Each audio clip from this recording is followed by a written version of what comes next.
Buonasera, buonasera a tutti i telespettatori di Rete Veneta, uno speciale focus per il tradizionale, direi ormai, appuntamento con il governatore del Veneto Luca Zaia. Buonasera a tutti, grazie direttore per l'invito.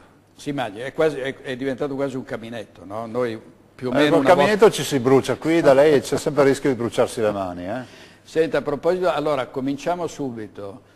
A proposito di scottature, cosa sta succedendo all'interno della Lega? Perché qui Tosiani, Marognani, Bossiani, ci sono gli Zaiani anche, no? No, guardi, ce n'è uno solo, sono io.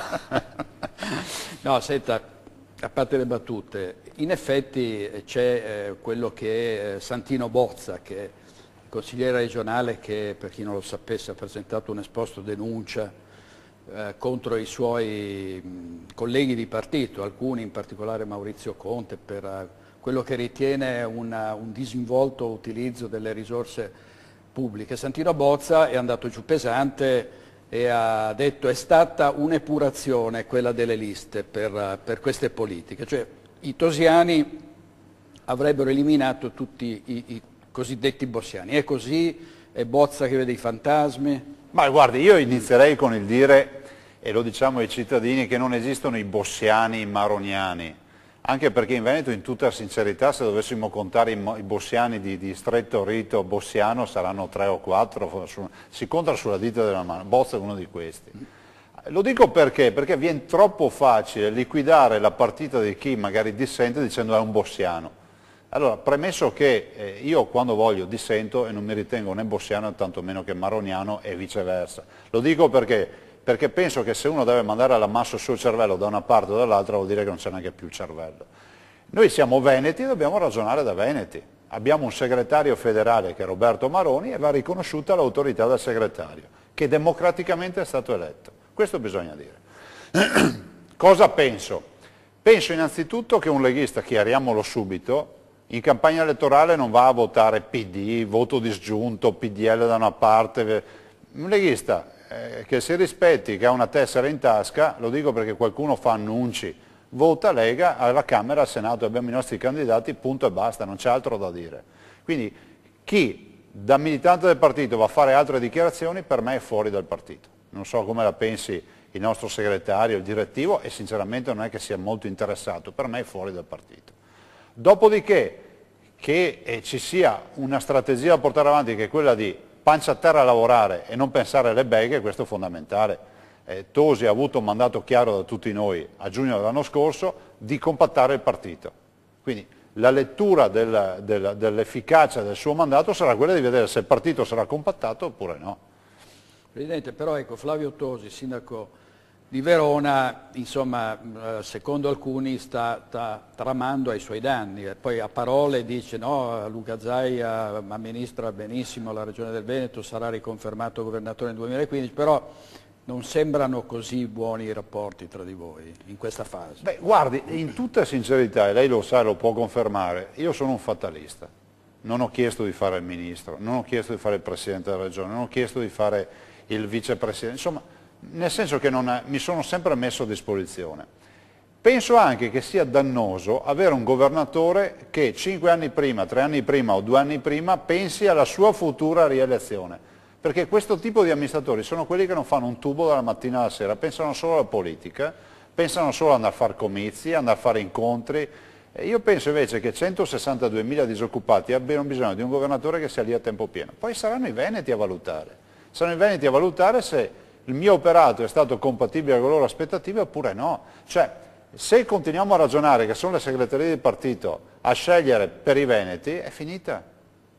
È finita. A me fanno ribrezzo quei politici che in TV si mettono a ragionare sulle percentuali, su chi farà il sindaco, su chi farà il presidente. Lasciamo in capo all'elettore decidere.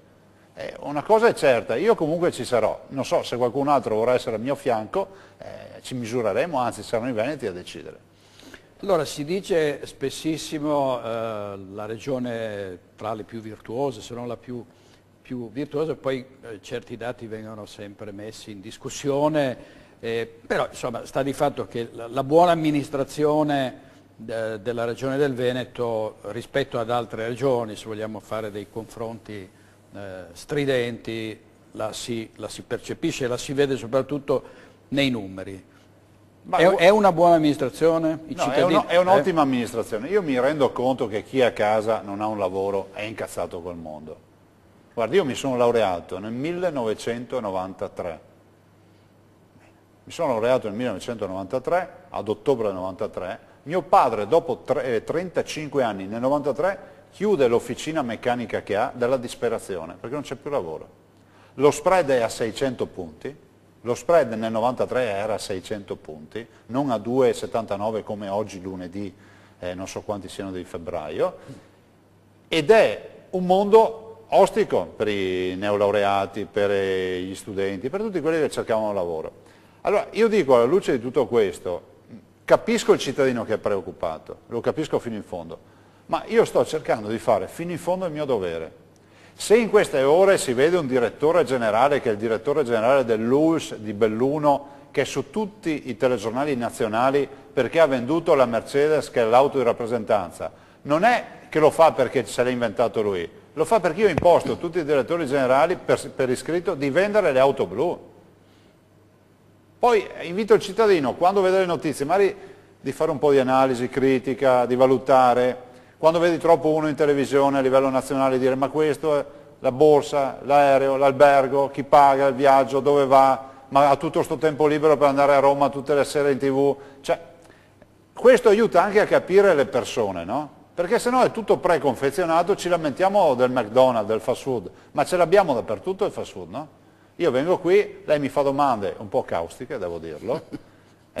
Io cerco di rispondere, ma rispondo con i fatti, cioè io non vado a rispondere di faremo, parleremo. Perché è virtuosa la mia amministrazione? I veneti sanno che da quando ci siamo noi il bilancio chiude in attivo per la sanità. I veneti sanno che ho rinnovato i dirigenti della sanità e come avevo promesso ho fatto un grosso rinnovamento, su 20 dirigenti 10 o 11 adesso, passatemi l'inesattezza, non ci sono più, è stato fatto un rinnovamento in questo senso. I veneti sanno che la mia sfida è quella della lotta alle liste d'attesa. Prova ne sia che siamo pronti a portare una delibera che è già pronta per aprire gli ospedali di notte. Io non sono convinto che servano più macchinari, sono convinto che quelli che abbiamo debbano lavorare di più. Insomma, guardi, un medico dell'ULSS di Vicenza ha scritto sul suo blog che io mi drogavo, no?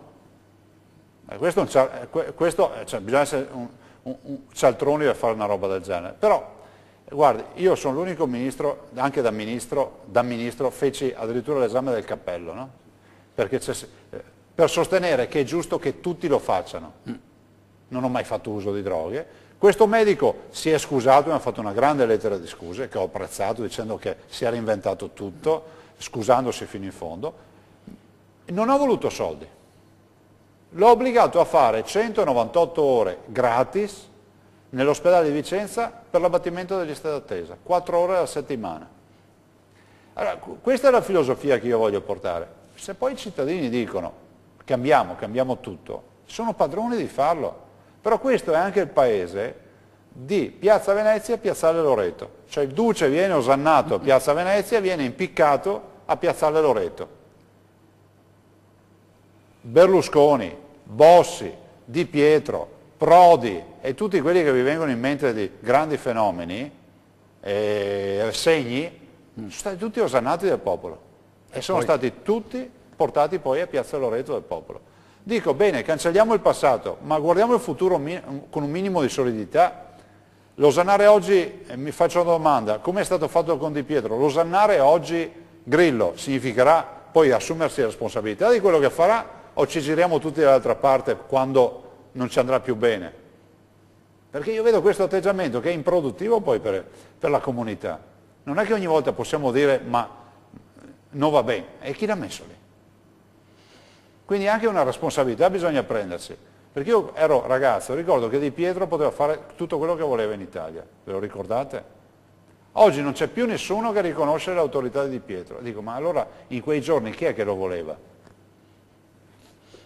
E quei giorni erano quelli della protesta, penso, no? Si riferisca ai giorni in cui volavano gli stracci, le monetine, di tutto. Ma sa qual è la verità?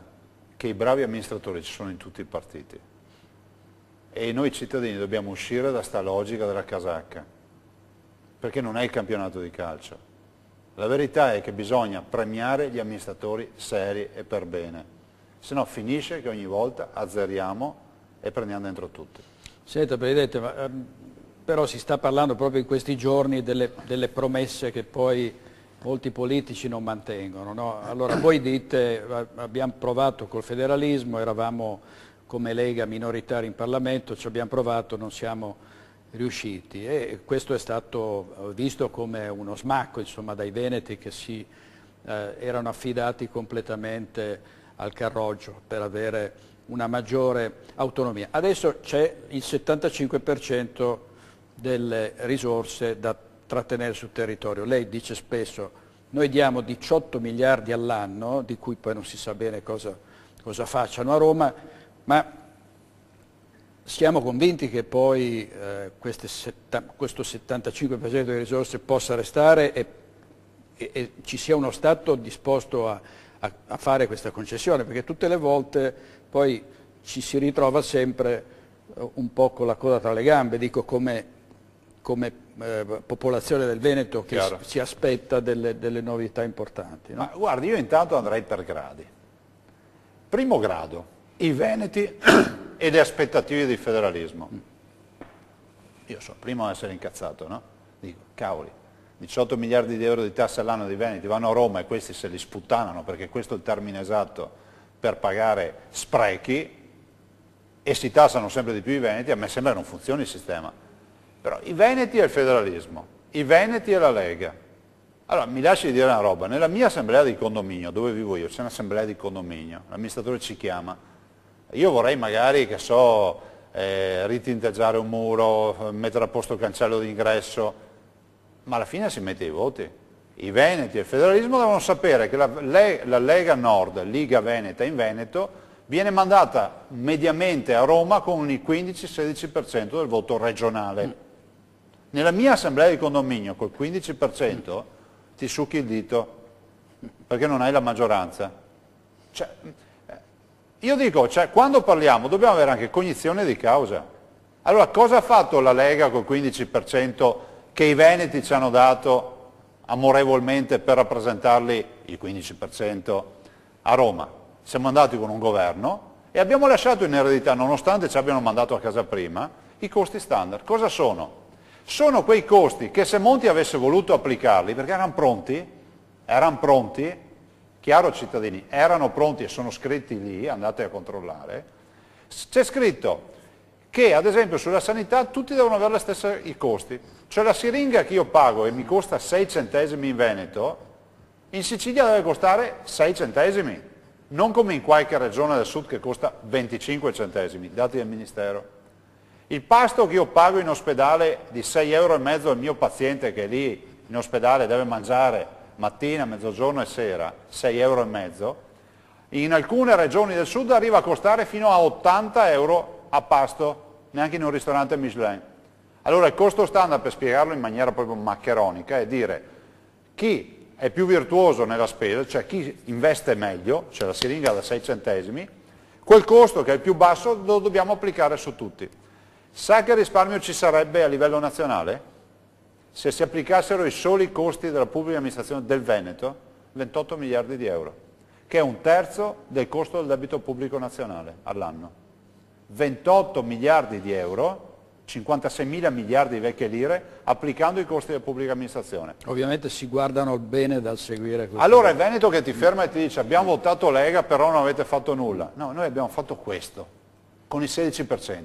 Se i veneti ci davano o ci vogliono dare il 51%, facevamo tutt'altro. Lo abbiamo dimostrato in Regione. In Regione, dove la forza politica è importante, abbiamo fatto cose più importanti. Però che qualcuno mi venga a dire che in assemblea di condominio col 15% puoi andare a decidere di demolire il condominio e rifarlo, direi di andare un po' forse a dirlo da altre parti, non a me.